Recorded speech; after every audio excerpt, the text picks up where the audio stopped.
Have you ever wondered what actually happens when you cast a vote? Well, today we're diving deep into the engine room of democracy, the election. This isn't just about ticking a box. Oh no. It's a powerful process that can literally rewrite laws, kick rulers out of office, and change the entire direction of a country. So let's get right into how it all works. To really get a feel for the raw power of an election, we're going to skip the dry textbook definitions for now. Instead, let's start with a real story. We're going back in time to a single night in the Indian state of Haryana, way back in 1987. I want you to just picture this scene. It is well past midnight, but a massive crowd, thousands of people, are absolutely buzzing with energy. They've been waiting for hours, not for some rock star, but for a politician. And every time a car drives by, you can just feel this wave of hope ripple through the crowd. So who are they all waiting for? His name is Chaudhary Devi Lal. He's a 76-year-old opposition leader, and for almost 2 years, he has been tirelessly traveling the state, leading this movement he calls Nyaya Yudh, which translates to a struggle for justice against the government in power. Now, his message wasn't complicated. It was incredibly direct and powerful. People were not happy with the current government, and Devi Lal made them a very simple promise. If you elect my party, the very first thing my government will do is forgive all the loans of every farmer and small business owner. Simple as that. So, what happened? Well, it was nothing short of a political earthquake. Devi Lal's party and its allies won a jaw-dropping 76 out of the 90 seats. I mean, it was a total landslide. The people had spoken, and they had shouted. And this is where you see the direct line connecting a vote to real-world action. Just 3 days after the election results came in, Devi Lal was the new chief minister, and his government issued an official order waiving those loans. Promise made, promise kept. That story from Haryana is the perfect way to get us started, right? It shows that elections aren't just symbolic. They can lead to huge, tangible changes. But it also makes you step back and ask a more basic question. Why do we even need this whole election thing in the first place? And that's a really fair question. I mean, the word democracy literally means ruled by the people. So why don't we all just get together and make the decisions ourselves? Well, you can probably guess why. In any big community, let alone a whole country, it's just physically impossible. Can you imagine millions of people trying to debate a single traffic law? It would be chaos. And that's why we have what's called a representative democracy. We, the people, choose individuals to represent our interests and make those big decisions on our behalf. So, you can think of elections as the mechanism we use to hire those people and, just as importantly, to fire them if they're not doing a good job. So when you go into that voting booth, you're not just making one choice. You're actually making 3 huge decisions all at once. You're choosing the person who will literally write the laws. You're choosing the group of people who will form the government and make the day-to-day decisions. And you're choosing the party whose big ideas and policies will guide the entire country. You know, this whole system is really built on competition, and that can be a double-edged sword. On the one hand, it's great. It forces parties to actually serve the people, because if they don't, they'll get voted out.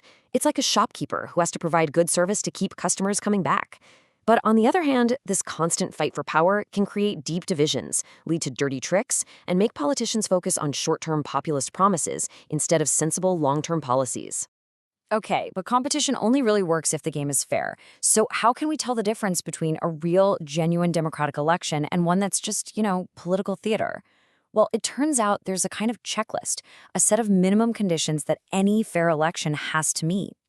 Here it is, the democratic test. First up, everyone gets one vote, and every vote counts the same. Simple. Second, there has to be a real choice. Different parties, different candidates, all free to run. Third, the elections have to happen regularly, like clockwork. Fourth, the winner is the person who gets the most votes. The will of the people has to be respected.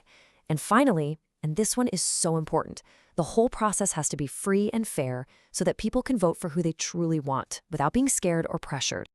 So that's the theory. But how does this democratic checklist actually hold up in the real world?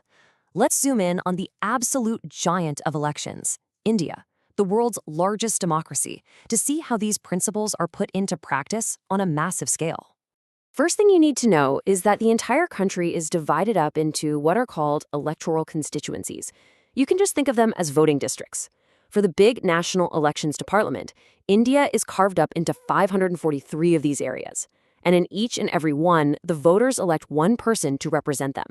Now, How many constituencies a state gets is all based on population. So, as you can see here, a math-3 state like Uttar Pradesh gets a whopping 80 seats in parliament. But a much smaller state like Goa only has 2. It's a system designed to make sure representation is spread out fairly across the whole country. And the whole thing unfolds along a very clear timeline. It all kicks off when the official election dates are announced. Then, candidates have to file their official papers. That's followed by a frantic 2-week campaigning period where it's just a mad dash for votes. Then comes the main event, polling day. And finally, all the votes are counted and the results are declared. All right, so we've looked at the democratic checklist and we've seen the process on the ground. Now it's time for the big one. How do India's massive, complicated elections actually measure up? Are they truly free and fair, or are there some serious cracks in the system? Well, the first huge point in India's favor is the referee. It has an incredibly powerful and independent body called the Election Commission, or EC. And when I say independent, I mean it has the same level of independence as the nation's Supreme Court. And its powers are, well, they're vast. The EC makes the rules, enforces a super strict code of conduct, and can punish any candidate or party that steps out of line. It can even scrap the results in a whole district and order a do-over if things weren't fair. And get this, during the election period, even the ruling government has to follow its orders. Now here's where it gets really fascinating. Look at the level of participation. While in a lot of developed democracies in Europe and North America, fewer and fewer people are bothering to vote, in India, the turnout is either stable or, in many cases, actually going up. That tells you that people really believe their vote matters. And this is even more amazing. In India, it's the poor, the illiterate, and other underprivileged groups who vote in higher numbers than the rich and privileged. That is the complete opposite of what you see in many Western democracies, like the US. It's a powerful sign that the most marginalized people in society see their vote as their voice. But, and this is a big but, the system is far from perfect. It has some really serious challenges. First, money. Huge amounts of it get spent, giving wealthy candidates a massive and pretty unfair advantage. Then there's the troubling issue of some candidates with criminal records getting tickets to run.